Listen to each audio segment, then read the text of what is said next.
I'll speak to you today about corruption in three parts. First, I'll define what is corruption because there is a lot of loose talk about what is corruption.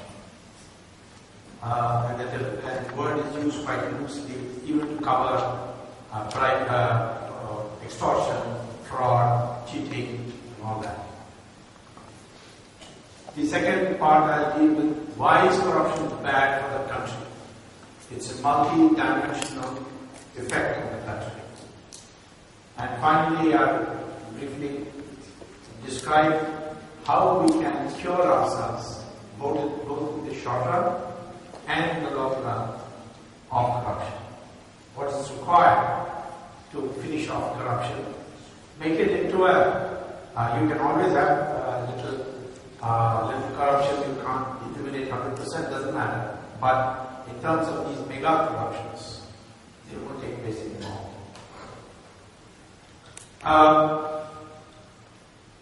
The corruption that I think is of most relevance for our discussion today is when a public office is misused for private gain.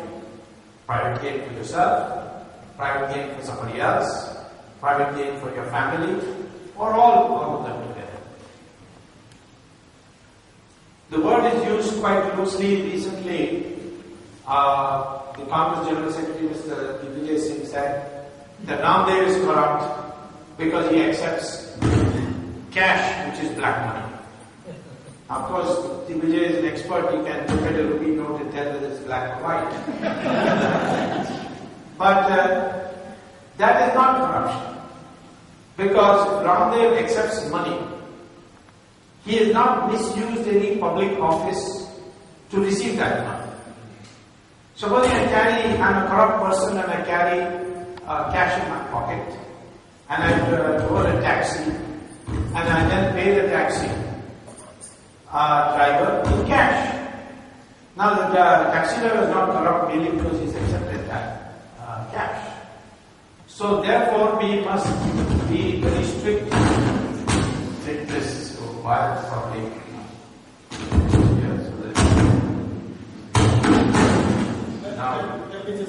Now it's okay. Now I think okay. It's not out of this. Yeah, it does it again.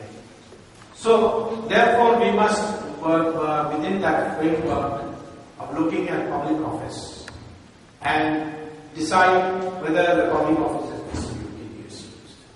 By that definition, the Transparency International places our country today at the 87th number in the list of countries in the decreasing descending order of cleanliness. The most clean nations are like New Zealand and Finland and so on. But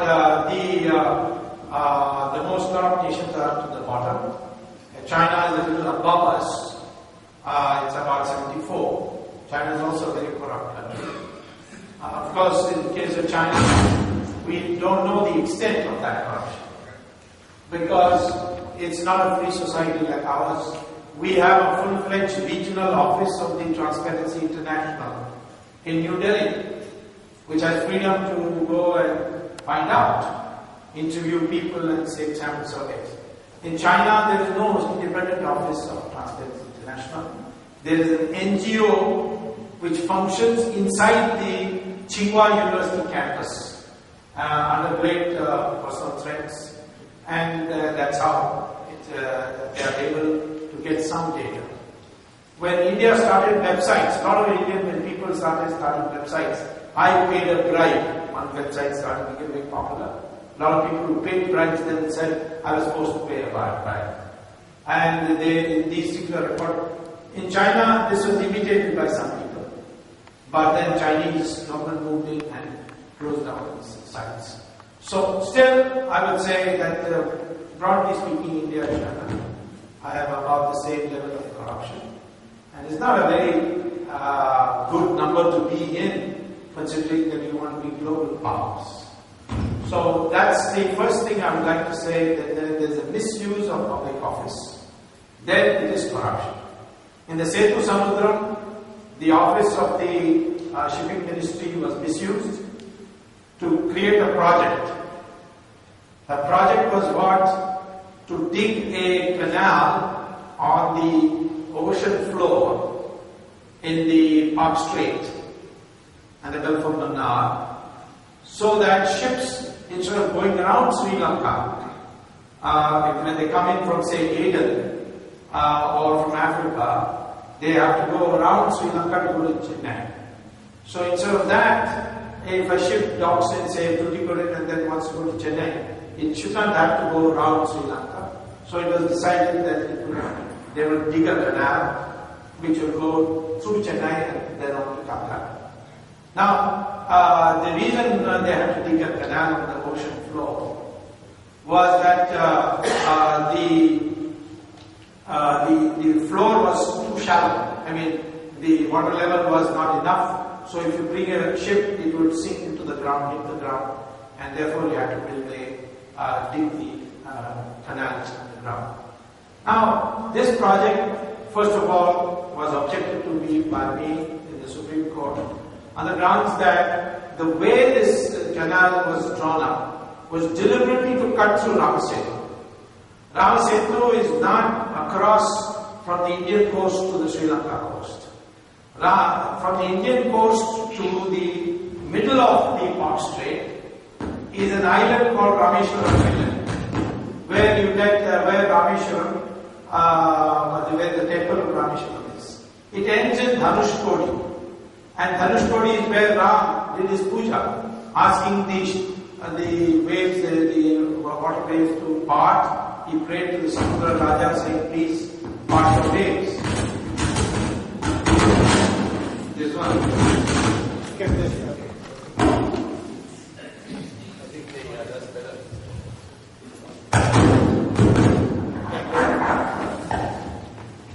Sometimes old-fashioned.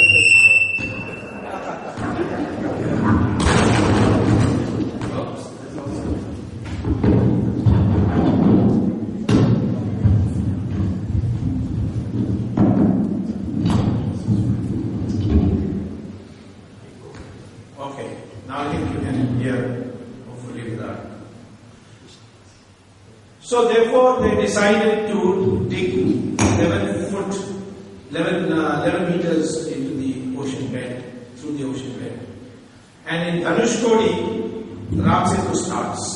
So up to Dhanushkodi from the Indian shores is about, close to about 25 kilometers. And then from Dhanushkodi to the coast of Sri Lanka is Ramsetu, which is about 48 kilometers. Now, they could have constructed the canal to cut through the Rameshwaram Island instead of through Ramsetu. But they chose to cut deliberately because the DMK wanted to humiliate Ram. DMK is, being brought up and fed by British imperialist propaganda that somehow there is some race called Dravidian, and that they were there ruling the whole of India before the Aryans came from Europe and drove them to the south. All bogus theory. And now DNA theory has completely demolished it. They were also under the impression that Rama was a Brahmin and Ravana was a Dravidian god, till I put them wise to the idea that Ravan was the Brahmin. And he was a Brahmin, he was a great Pandit of Samaveda. He went all the way to Kailash and did tapasya. And there he got a boon from Lord Shiva that Lord Shiva can be summoned any time by him. But then he went, he lost his, he became arrogant. He stole the wife of Rama, and therefore he had to be killed for all the excesses he did, not only to Sita but all the other women. So, for a long time, DMK used to celebrate Ravan Leela, and till they found out that Ravan was actually a Brahmin.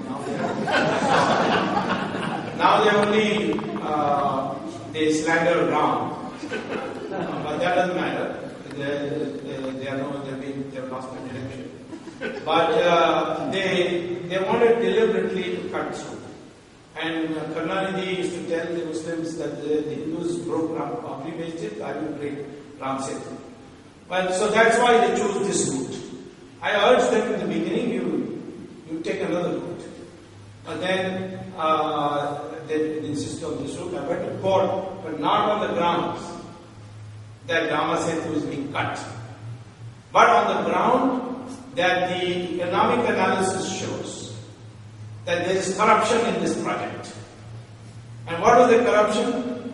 First of all, when you have only 11-foot depth of the canal, only ships which are less freight status of less than 35,000 tons can go through. No other ship of heavier weight can go. In the world, freight ships, only 5% have a freight capacity of less than 35,000. Most of them are now in 100,000 class. So what is 5%?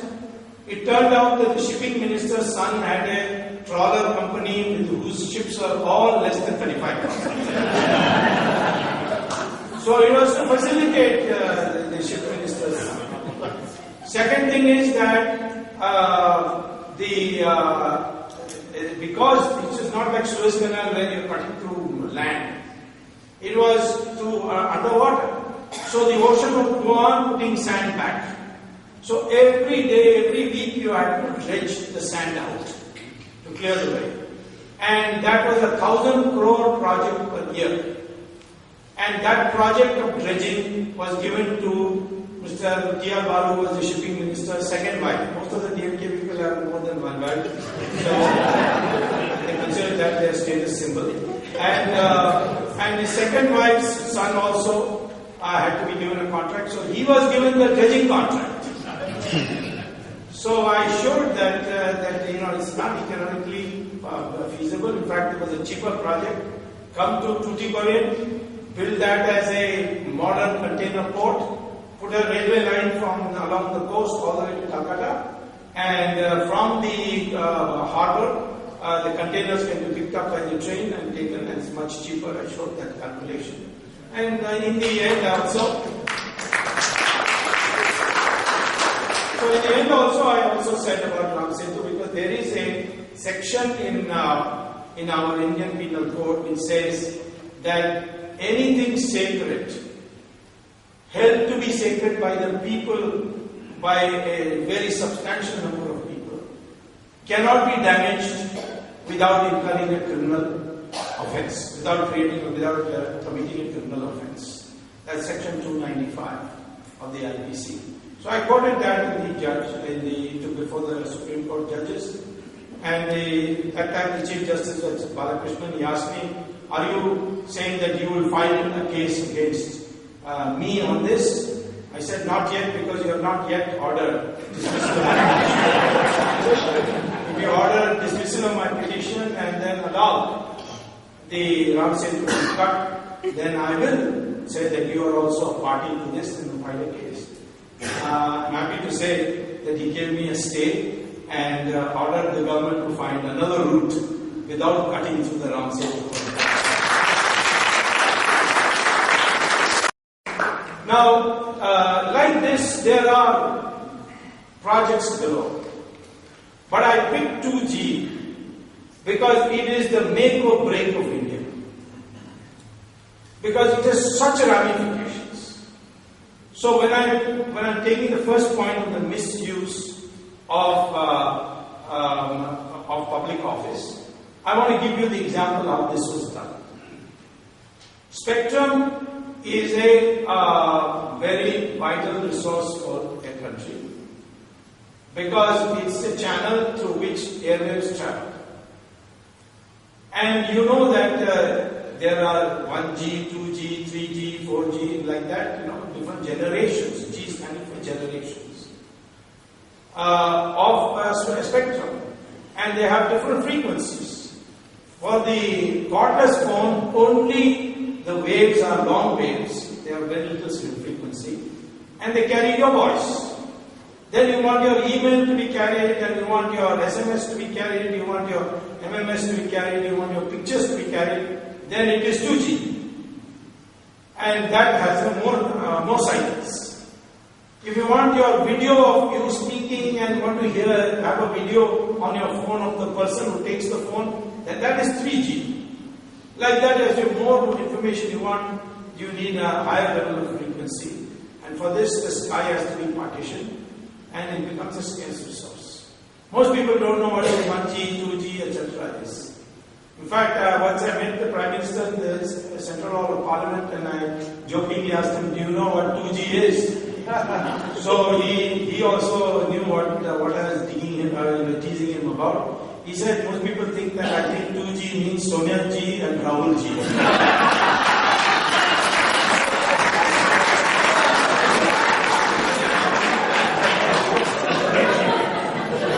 So this 2G, India's mobile market has grown enormously. In 2001, there were only 40 million handsets. Today there are 700 million handsets. Such is the demand for mobile services. So there is a lot of desire for people to become telecom companies in India. So Mr. Raja, the telecom minister, he became in 2007. Till then it was Dayadini Maran. And he decided that he will, there was a recommendation from the TRAI, that is the Telecom Regulation Authority, that allow everybody to apply and then hold an auction. This is the best way. But Raja felt that this is an auction, then his friends won't get it. So he decided, and his two friends actually were not even telecom companies whom he wanted the license to be given.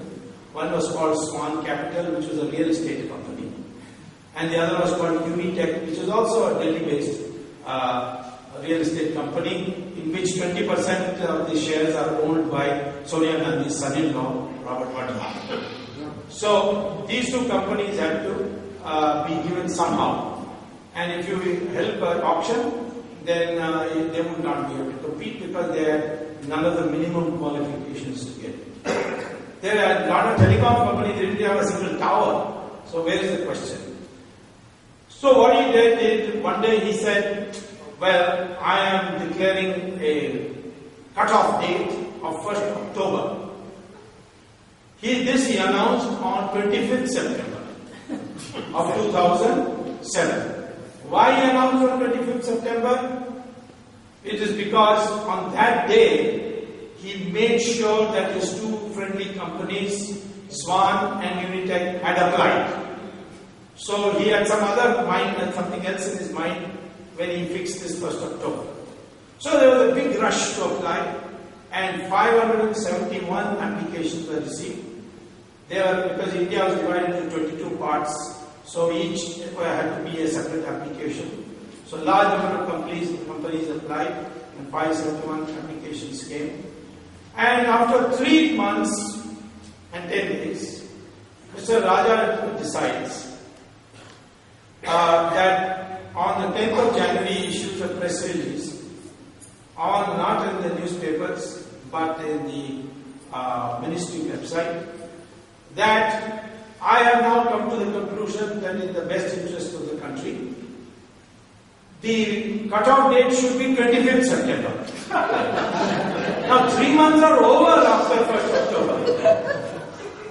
So some of the companies which applied, it is one company which is called Aircell, held by a man called Subramanian, who had applied between 25th September and 1st October. He went to court saying, this is unfair. And I applied when I was told that the cut-off date is first. Now I have been denied. The Delhi High Court upheld this deal. And the government came in appeal to the Supreme Court. That's when I got involved. Because somebody came and told me that the government is planning to beat this Shivashankran black and blue with a large number of cases, cancelling all other licenses he has got, and making him surrender, withdraw, so that this Delhi High Court decision can be by default dismissed, and this whole challenge can be over, and then they can quote the Supreme Court has upheld this decision. So at that time I went to the court and said that I want to be heard also. Court said, why? I said, because Mr. Shivshankaran is a businessman, the government of India is an interested party, and they can collude. And therefore, I want to prevent this collusion. I have information they may collude. So the court, I have fought many cases, so I have a reputation in court. The court allowed me to become a party. And that's exactly what happened. Shivshankaran was beaten so look, he came to court and said, I don't want anymore to contest this. Now, the Supreme Court would have been compelled to set aside the Delhi High Court judgment, which would have been very damaging for all of us. But they heard me, argued the matter, and they recorded that they are disposing of Shivshankaran's petition. However, on the petition filed by Dr. Swamy, we are upholding the Delhi High Court judgment. That was the first thing that happened. Which rendered the cut-off date as illegal. The second thing that that came up was Mr. Raja on the 10th of January. He issued this press release. He sent it on this 25th September. Then he also said, and this press release is issued in at 2:45 p.m. 10th January. He said, only those will be given licenses who between 3:30 p.m. and 4:30 p.m. today bring demand draft for 1,650 crores to the office of the Sanchar Bhavan. Now, I know that in India you can't get 1 crore demand draft within 2 hours or 45 minutes, you see. It will take you at least 2 days of form filling and all. But Mr. Raja's friends already had the demand draft. They were sitting in his office. And when this announcement came, and there was big mara-mari and all that, and people screaming away, this is unfair and so on. But 9 companies had advance information. That included Tata, that included Videocon, it included SR, and these 9 companies had the 1,650 crore rupees demand draft in their pocket, and these 9 companies got the license. Now, why 1,650 crores? Because that was the price fixed in 2001. What was the price in 2008 for spectrum on demand supply basis? 10 times more. So at 1/10 the price he gave these 9 licenses. And what did these companies do after they get the license? They started selling their shares to foreigners. Tata sold it to Docomo for 13 times the price. So did Loop. So did Videocon. And these 2 companies which didn't have a single tower, which had no experience in running a telecom industry, they sold it to 2 companies. One Swan sold it to Etisalat, and and Unitech sold it to Telenor. Now there was a Home Ministry advisory that not connected with telecom, but a general advisory that Unitech, Etisalat and Telenor, they should not be allowed any business in India. So Home Ministry report, advisory based on intelligence report. Why? Because Etisalat is a Pakistan-dominated ISI front company. And if they start operating in India, they will bring ISI agents into India. They may even bring terrorists into India. And the Indian component of that company is headed by a man called Shahid Balwas, a builder in Bombay, who is the right-hand man of Dawood Ibrahim, says the Home Minister. As for Telenor, it's a Norwegian company, but it's 99% of its business is in Pakistan and Bangladesh. And their telecom equipment is purchased, they purchase from Chinese People's Army. And this equipment can also do cyber warfare. And in a war between India and China, this equipment can be converted to cyber warfare use. And the entire Indian Defense Ministry computers can go down during a time of war. Therefore, as a national security measure, these two should not be given. So, two violations are all already. One is price fixed at 1/10, and as a consequence, if you had auctioned how much would the country have got? You would have got an extra $40 billion. Enough to build your entire infrastructure, 100 new universities, finance the agricultural modernization. You could have used it for so many other purposes. All would have been government revenue. And the companies are ready to give it. Because when Tata sold it to Docomo, they paid 13 times. They wouldn't have minded paying it to the government also. So, therefore, the national revenue loss was $40 billion. And therefore, that was the first crime. You caused a national loss by fixing the price at 1/10 the price. And second is you gave it to companies against the national security interest of the country. You permitted the sale to these companies. There was another condition also of the Telecom Regulatory Act that once you get a license, you cannot sell to anybody for 3 years. Raja said, no, 3 years is the same thing as 3 hours. So he gave permission. So I wrote a letter to the PM saying there is a Prevention of Corruption Act. And it clearly shows that Raja has misused his public office. And it must be for for his private gain. Because he used to come on a cycle 15 years ago, now I see him in Mercedes-Benz and clothes imported from Saks Fifth Avenue. So there must be something. He's building lovely houses, and his returns that he filed as a candidate for Lok Sabha shows astronomical 171% rise in wealth in 5 years. So therefore, I would like to prosecute him.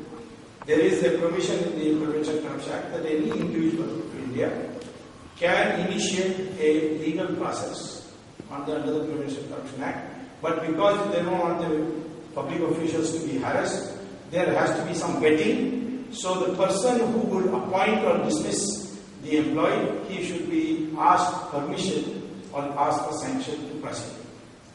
So I wrote to the Prime Minister, giving all the documents. He did not reply. Then I wrote another letter. No reply. I wrote 5 letters. No reply. 1.5 years have gone over. I've got many more documents.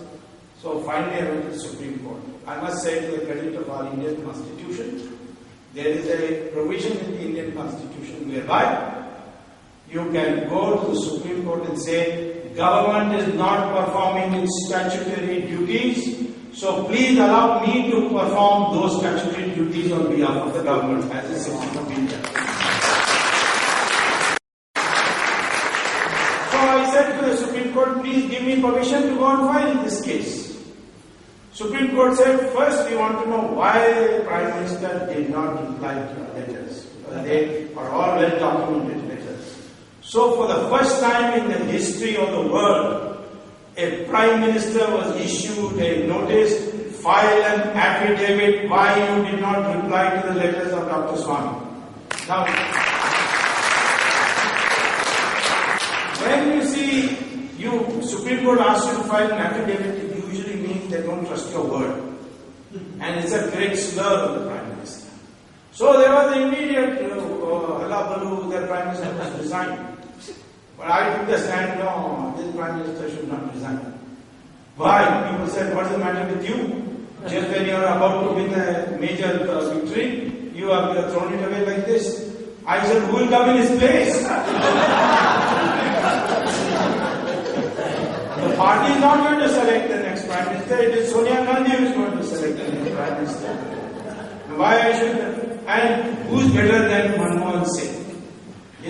The minus point of Manmohan Singh is that he is a spineless, boneless creature.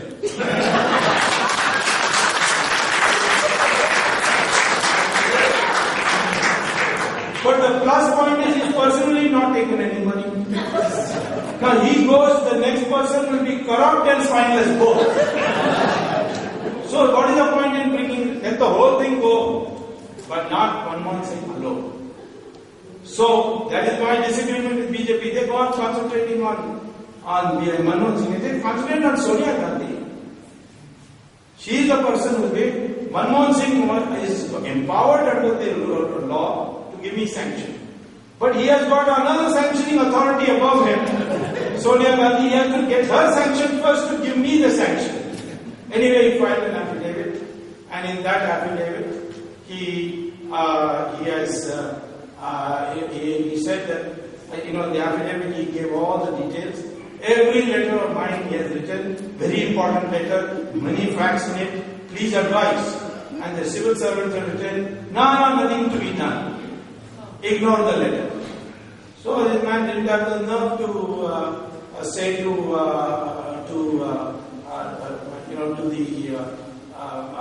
the officers, what do you mean? I know the law. He doesn't know the law. He knows economics but doesn't know the law.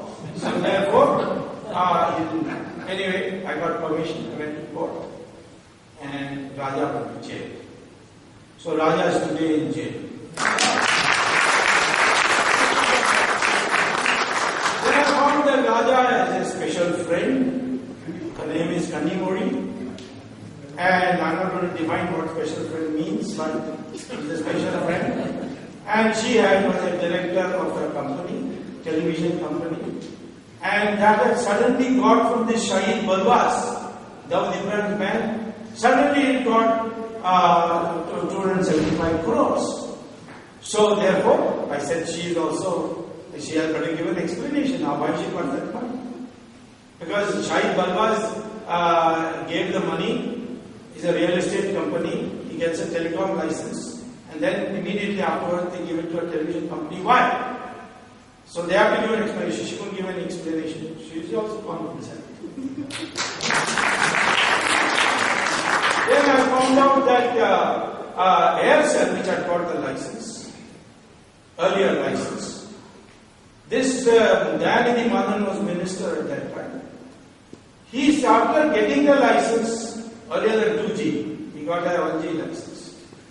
He was putting pressure on him to sell it to a Malaysian businessman who was called Anand Krishnan. He was not Indian Tamil, he was a Tamil from Jaffna. And he was a multi-millionaire. And he was not in telecom business. But he was putting pressure on Shiv Shankar, I'll give you trouble till you sell your company to this Anand Krishnan. This Anand Krishnan is the launderer of LTT money. So we have one side ISI, Chinese People's Army, LTT. What is our country? Some dharamshala that anybody can come. You see, so there was. So I filed his case against him. Now he's lost his ministership. Maybe in 2 weeks' time he's also been inside.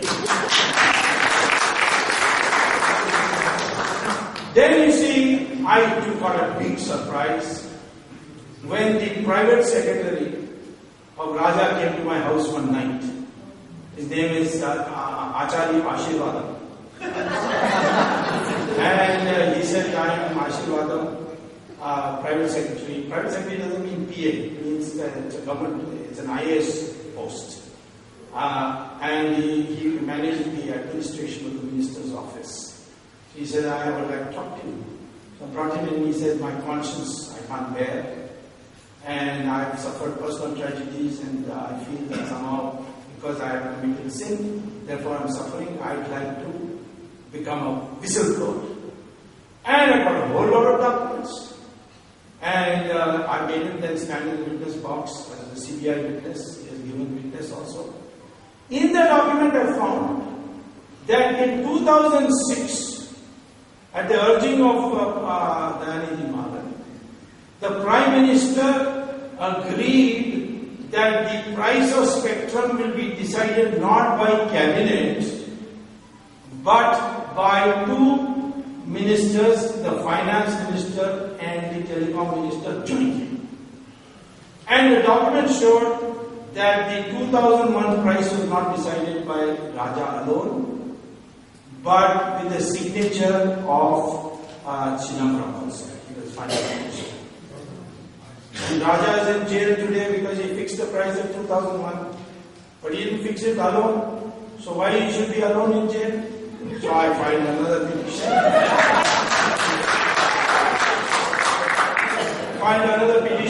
Which was heard on 13th May, that Chidambaram should also be made an accused. The court heard me, and I tell you, the judge's eyes did not work because Chidambaram has used all these public relations companies and all to get given image as he somehow very knowledgeable, educated minister. But he is the most crooked of all. And he's probably got the second highest amount of money in Switzerland banks. And there may be more than 50,000 crores. And therefore, I filed, and the court heard me and said, now we want to hear the CBI also.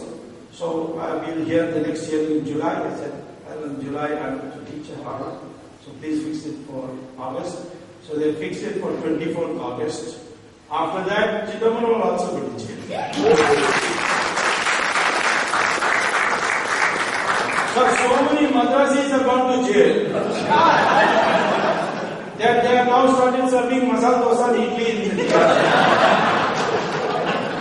But I have told the jail superintendent to start learning how to prepare pizza and spaghetti.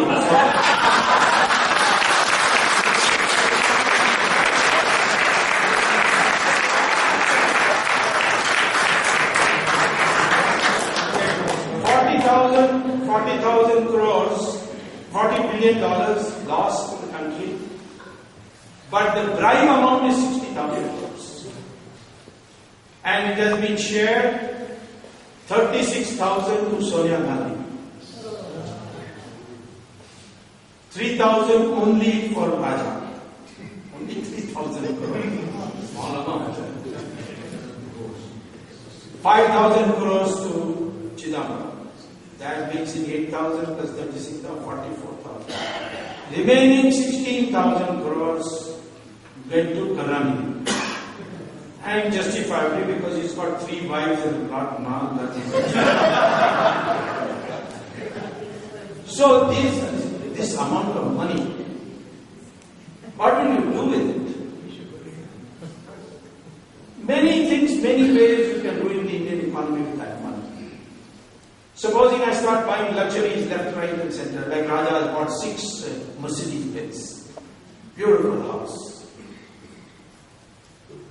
Or I start going to 5-star hotels on a daily basis. Or I build 5-star hotels. This kind of money is used, you can't build a factory with it, because then the income tax will ask you, how did you get the money? But you can consume it. And you can put things in your house, buy antiques, buy this thing, buy paintings, this kind of gold, or send it abroad through the Avada and put it in foreign banks. Do you know that India is supposed to have anywhere between $500 billion and $1.5 trillion in Swiss franc alone? There are 77 countries where you have safe banking or what is called secret banking. But Switzerland alone has between $500 billion and $1.5 trillion. Of course, now Switzerland is tightening its laws, so maybe they will start going to other places like Macau and Cayman Island and so on. And this amount of money which is kept as deposits in these banks, you don't get interest on it. You are charged 2% service charge. Yeah. And then these banks lend this money out in the United States and all and earn 4%. So 2% plus 4% on $1.5 trillion. How much money Switzerland is making by doing nothing? and all on our expenses, at our cost. So anyway, some of it goes abroad. I'll talk a little bit about this a little later. And in the country it is used for weddings, it is used for luxury consumption.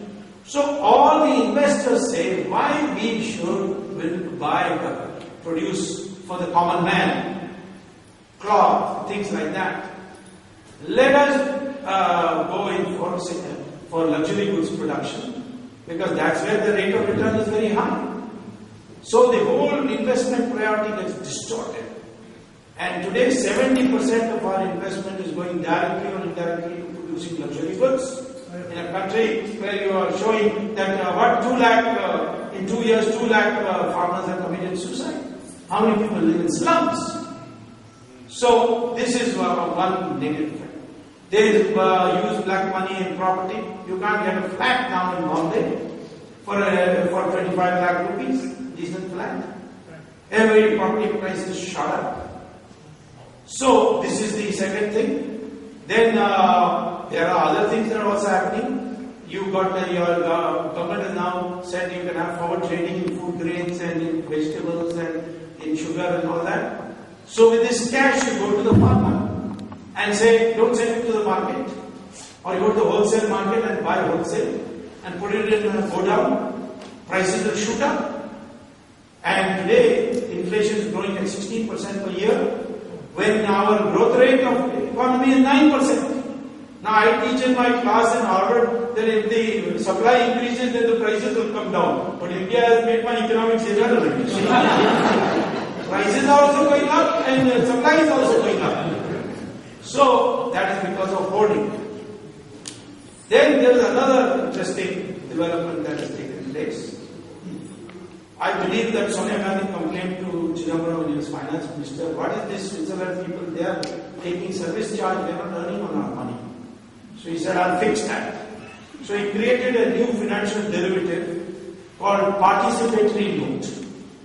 What is a participatory note? You send your money out by Hawala and take that cash and go to Fidelity Insurance counter or to Morgan Stanley counter and put it there and say, give me a participatory note. They'll give you a piece of paper in which it will just be the amount will be written. No other country has participatory note. Only India has.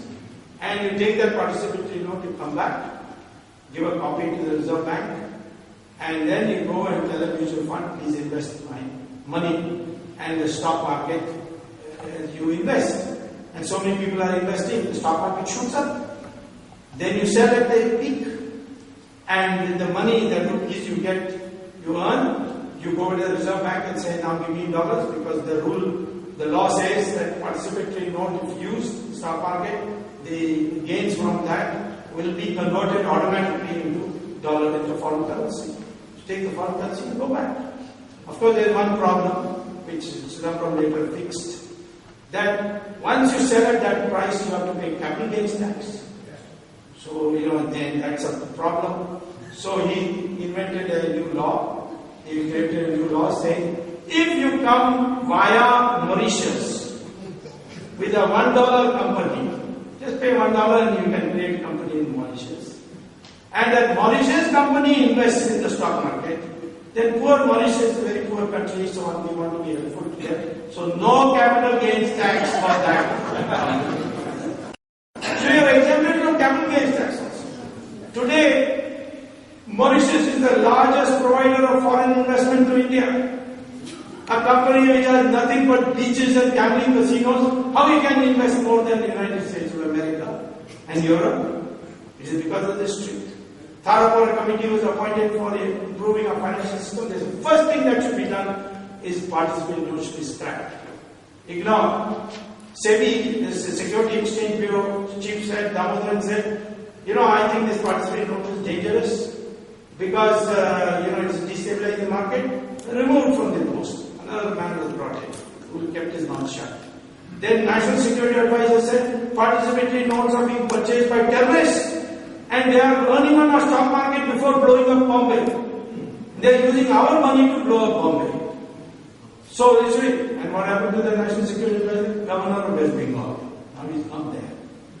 So, you are damaging the economy by allowing terrorists to come in, you are damaging the economy by rigging the stock market, you are damaging the economy by inflation, you are damaging the economy by lopsided investment priorities. What a lot of difference it's making. So, corruption is not just some politician taking money and becoming rich. No more you can say, oh, it's just for election purposes. The amount of money people have got is unbelievable. We are now the largest depositors of money abroad. And all these Hawala people, they all have to keep foreign governments in good humor. Most of them are ISI agents. So ISI knows which of our ministers and which of our officials is putting money in the foreign banks. Because the Hawala people will tell them. Hawala people tell our people also. But our people cannot act. Take for example this case of the German government. They found that their officials are putting money in Liechtenstein bank, secret bank. So they asked the Liechtenstein bank, give us the money. Give us the names of all the officials who are putting bank accounts there. So Liechtenstein said, no, we will not give it. Because this is our business. You control from your end, we are not going to control them from here. So then, what did the Germans do? They called their intelligence agency and said, bribe an official of the bank and get all the records. So $5 million was paid to a senior official of the Liechtenstein bank, and all the illegal accounts were put into a CD and given to the German bank. So what did German bank do? They downloaded and saw that many countries are involved. 24 countries are involved. So they separated by countries, all the accounts. And then they wrote to all 24 countries that we have got your nationals' accounts. If you want them, we are ready to send it. 23 countries immediately wrote back, please send it. One country did not reply. You can guess, it is our country.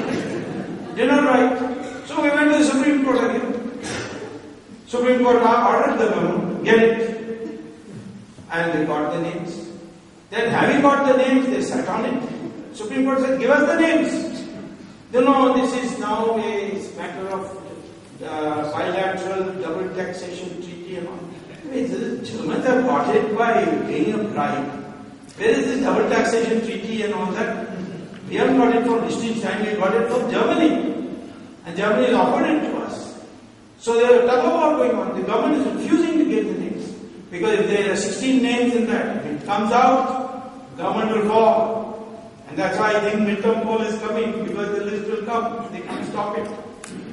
The Supreme Court is getting tougher and tougher. They have appointed now an SIT, Special Investigating Team, with the former Supreme Court Judge Jeevan Reddy as the head. So it's all piling up now. And so we have this situation in our country where our economy is being subverted in a major way, in a multidimensional way. And we have got to put an end to it, otherwise all this economic growth, everything will go fine. So therefore we have to look for a cure. What is that cure? Well, short term, obviously we can have many cures. People say tighten the law. Well, Manazare has proposed a bill which will tighten it, so is Ramdev. I have studied all these bills, and since I am already getting results with the present law, I think the present law is sufficient except for one thing. And that one thing is there in Ramdev's and Anazare's proposals. And that one thing is the appointment of an independent prosecutor. In the United States, when Clinton got into trouble with that Monica Lewinsky, Ken Starr was appointed as a public prosecutor. The Americans have a provision. Watergate also, they appointed a independent public prosecutor. Hong Kong was considered one of the most corrupt countries of Asia. Then they appointed an independent public prosecutor. Within 10 years, it became the cleanest country in the world, in Asia. So, therefore, what is the public independent prosecutor? He doesn't have to ask anybody's permission. He can directly, having received the memorandum, he can directly tell the CBI, go investigate and give me a report. Today, nobody can order the unless you go to court. But court is, you can't overburden the court on a daily basis, you see, with every case. So you must have the independent prosecutor. And that independent prosecutor should be able to ask the CBI, the Enforcement Directorate, the National Intelligence Agency, all these bodies, investigate and give me a report.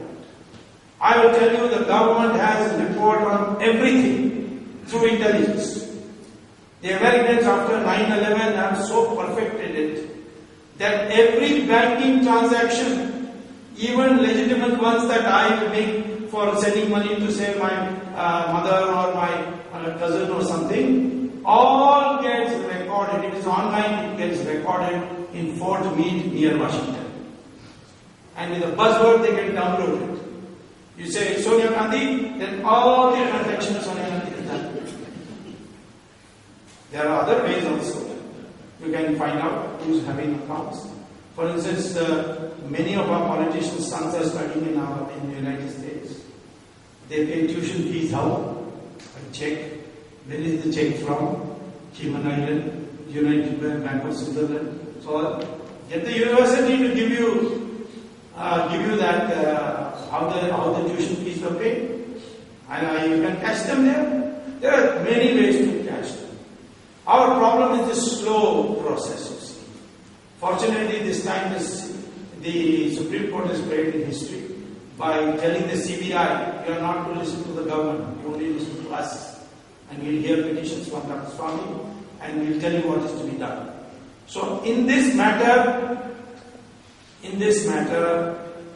nobody can escape, because as long as the Supreme Court is monitoring the CBI, nothing can prevent anybody from escaping. Nothing can help anybody from escaping.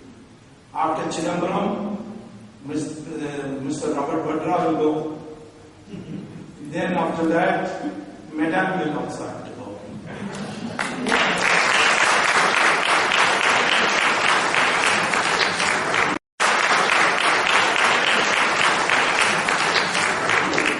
So this is the. You don't have to worry about this part. I'm not going to let go.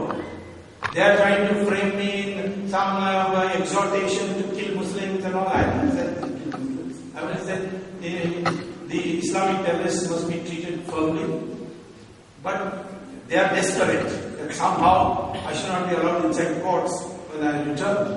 But that doesn't matter. I will fight the case from inside the jail also if it's necessary. But I also know that it will be a great platform. So, consequently, as far as fighting this case is concerned, I can tell you that nobody can escape. But we need solutions, that we don't have to go through this painful process of going to court. And that means independent prosecution. See, the slowness is demonstrated in a comparison between the United States and India. On the 8th of January 2008, there was a press conference in Hyderabad where Satyam founder called Ramalinga Raju said, I have sinned, I have manipulated the accounts, and I am ready to face any punishment. One day before in New York, there was a guy called Bernard Madoff. He held a press conference that said, I have sinned, I have used Ponzi schemes to deprive people of their pension fund, I am ready for any punishment. In 6 months, in the United States, Bernard Madoff was convicted and sent to jail for 150 years. But Ramalinga Raju, he is enjoying in the air-conditioned rooms of the And that is the problem. There was a lot of cynicism in India, nothing will happen, no minister will go to jail and so on. Now they are all celebrating, there's a lot of enthusiasm. Country is awakened. Now people have renamed TR as Club TR, not TR jail. So this is the extent to which the public participation has grown. We must keep this up. Don't please be despondent. But I will say, these short-run measures are okay, but you must think of long-run measures also. Why are we corrupt? India was not corrupt 500 years ago. Foreign travelers who came from other countries like Vasco da Gama, Farsian from China, Yuan Chong from China, Mark Twain from USA, they all record that Indians are so honest that they don't even lock their houses. What has happened? They say after liberalization there is more corruption. Why? Because I will tell you, the real reason is that we are slowly moving away from our traditional values into this materialism is everything. Making money is the most important thing. Your social status now depends on how much money you have. This is not our tradition. I went to IMM and addressed the students and I asked them, why are you here? They said, because we wanted a good job.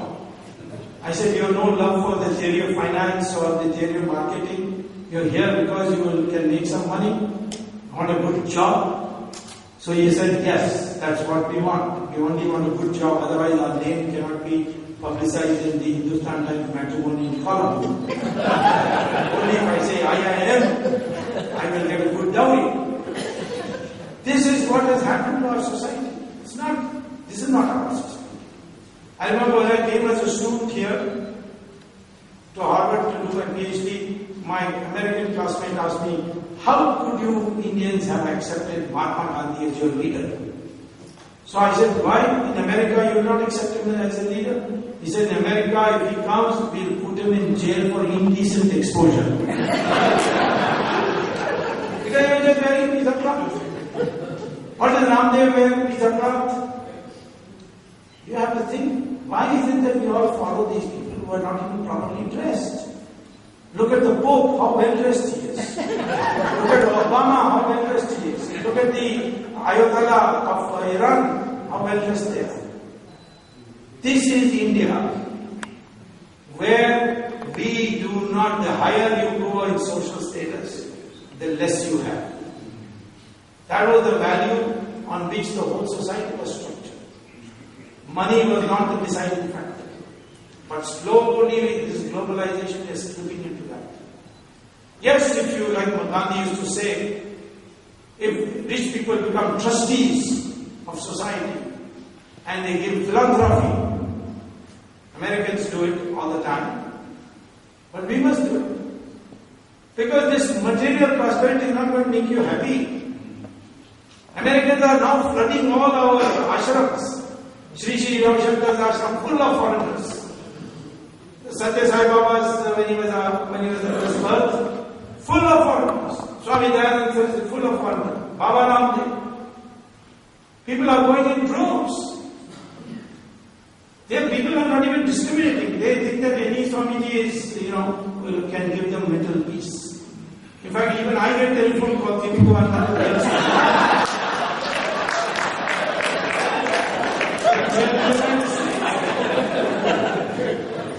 Recently, this most rich actress, what's her name? Julia Roberts. She went to India and became a Hindu. Stephen Jobs of Apple went to Varanasi and became a Hindu. I'm told Brad Pitts and Jolie, they are also going to become Hindus soon. These people are becoming Hindus and we are becoming Americans. That is the problem. Let us understand that Sanatana Dharma taught us that there must be a balance between spiritual values and material prosperity. Living simply does not mean that you are infantic. And that's why if you are ready to be revered and spiritual, you give up everything. You have minimum clothing. So that is makes you happy because the proof is the American. He is proving to you that if you want mental peace, you have to learn Gita, you have to do yoga, you have to go to an ashram. And it's increasingly happening in large numbers.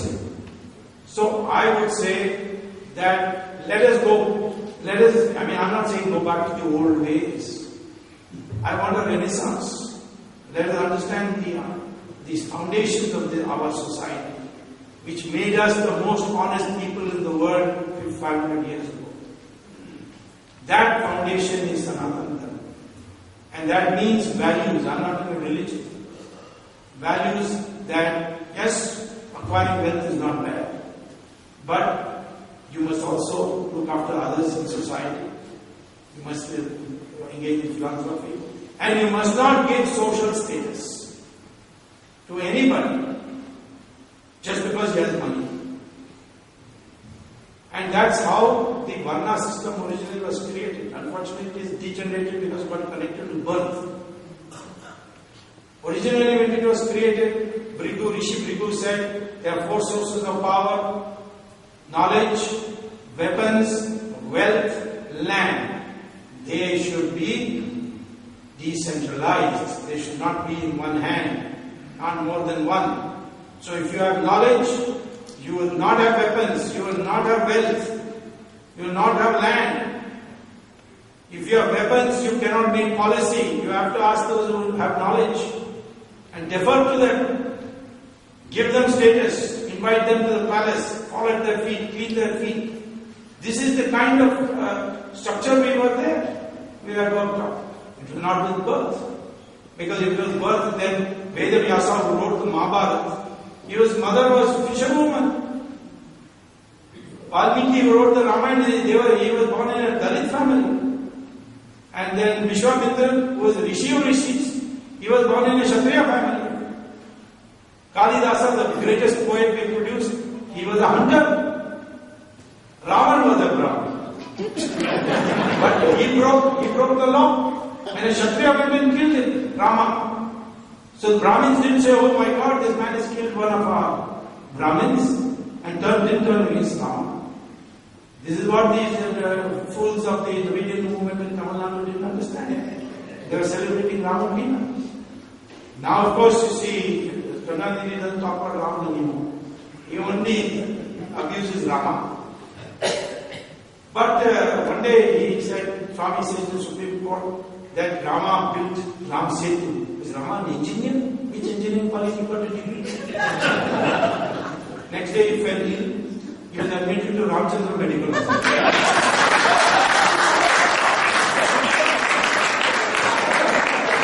So I wrote to him, at least he's got MBBS, be happy. So anyway, I'm saying that this Varna Vyavastha is now useless. You can't reform it. So let us please become one in accepting these values. Our DNA says we are all the same. Whether we are Hindus, Muslims, Christians, scheduled castes, Brahmins, all DNA is the same. Skin color is not nothing to do with race. It has got with pigmentation of the skin. It is in its response to the sun rays. If you take out the pigmentation, your color will change. That's what Michael Jackson did. He took out his pigmentation and became a white man. So, but DNA is this way to know your race. And all Indians are the same race, irrespective of caste and religion. And therefore, let us become one in that sense that we accept these values. Even Muslims and Christians, their DNA shows that they are descendants of Hindus. They should probably accept that. And then we'll all become one family, Hindustani family, you see. That is precisely the way we can have a long-run solution when we make money, but we won't care for money. That is the long-run solution to the country. It is coming because I can see a wave in our country. The whole world is going to tell you that your value system is much better. Sooner or later, as more and more people start converting and coming to your country, and we ourselves will realize that this is not going to produce happiness. So, corruption can be solved, that's not a problem. If you want to get all this wealth back, it's very easy. All the government has to do is to declare all Indian accounts in every secret bank of the world is now Indian property, Government of India property, and those who can prove that their accounts have been legitimately created, legitimately deposited, their accounts have been returned. Switzerland has now passed a new law, which the Americans are trying to see that every country which has secret banking adopts. It's called restitution of property of politically exposed persons. Just passed 2 months ago. And according to that, if you make a complaint, that such person has account according to our information in your country. Please freeze it. The Switzerland government will investigate and freeze the account. That's how Mubarak's account has been frozen now. That's how Gaddafi's account has been frozen. What I have suggested is take the names of all MPs, MLAs, ministers, governors, chief justice, and justices and send it to Switzerland. If they got account, freeze it.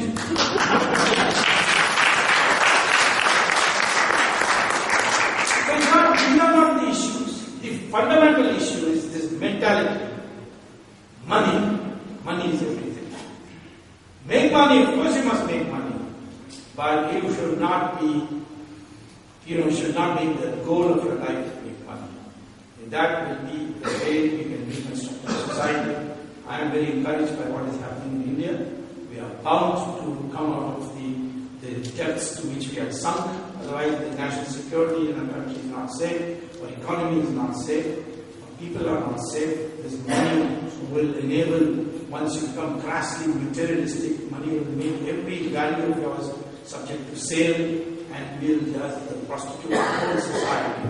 And to avoid that, we must go back to these basic values. Thank you very much.